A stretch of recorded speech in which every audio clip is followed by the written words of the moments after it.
Ya hemos hablado del panorama actual en contratación estatal relacionados con la normatividad y las principales causas que están motivando este proyecto de ley que pretende hacer unos cambios importantes en el Estatuto General de Contratación. Vamos a hacer un comparativo de ambas normas para que podamos revisar cuáles son esos cambios y empezaremos entonces por el objeto, las modificaciones al artículo primero. Tal y como lo vemos del comparativo de ambas normas, podemos identificar que en el proyecto de ley pues hay un cambio muy importante y es que se pretende que este artículo disponga las reglas y principios que, además de regir los contratos de las entidades estatales, también lo sean para regir aquellos procedimientos y contratos de entidades estatales que están sujetas al régimen excepcional del derecho privado, es decir, aquellas que en principio no se les aplicaba la ley 80 del 93. Esto pasaría cuando esas entidades que están exceptuadas sean contratistas en los casos en que celebren contratos interadministrativos y a su vez estas deban subcontratar con terceros. ¿En qué se traduce entonces esta propuesta de modificación? En varias cosas. Lo primero es que en la práctica las entidades que estaban sometidas al régimen exceptuado de contratación ya no lo estarán, porque la mayoría de ellas ejecutan presupuestos provenientes de contratos interadministrativos.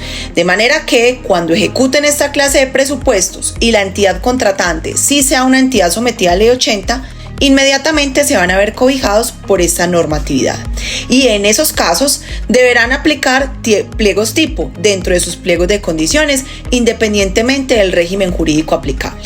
Esto es una anotación muy importante porque hace poco la reciente sancionada Ley 2195 del 2022 en el artículo 13 había establecido que las instituciones de educación superior, las empresas industriales y comerciales del Estado, las sociedades de economía mixta y la empresa prestadora de servicios públicos no tenían que aplicar pliegos tipo cuando celebraran contratos o adelantaran procesos de selección que fueran del giro ordinario de sus negocios. Sin embargo, en este caso no aplicaría esa disposición porque estaría derogada y en este caso es importante que las entidades de régimen privado, cuando ejecuten recursos de contratos interadministrativos cuyas entidades contratantes estén sometidas a ley 80, apliquen pliegos tipo. Además lo tendrán que aplicar en contratos de interventoría y en contratos de obra. Varias preguntas surgen entonces o varios puntos a reflexionar. Con este objeto y con esta propuesta de modificación tendríamos entonces que muchas entidades de régimen exceptuado deberán acogerse a la ley 80. ¿Qué pasará entonces con la intención que tuvo el legislador de crear un régimen exceptuado para favorecer las entidades del Estado que están en competencia con los particulares? Y esto lo pregunto porque desde la misma Constitución política se reconoce que hay libertad de empresa. El Estado puede prestar actividades que normalmente hacen los particulares y los particulares a su vez prestan actividades que constituyen verdaderos servicios públicos y que son de titularidad del Estado. Hay que preguntarnos entonces cuál va a ser el papel del Estado en el sistema, en la economía, y además de eso, ¿qué va a pasar con esas entidades que tenían una naturaleza jurídica distinta?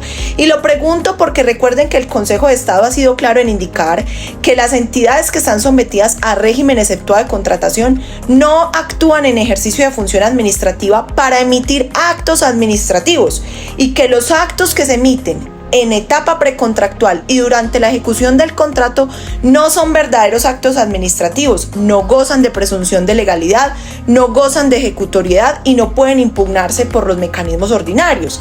Entonces allí se presenta un contrasentido. Estas entidades aplican régimen contractual público, pero no emiten actos administrativos. Con esto no quiero decir o no quiero desconocer que no exista realmente un flagelo de corrupción en materia de contratación, por supuesto.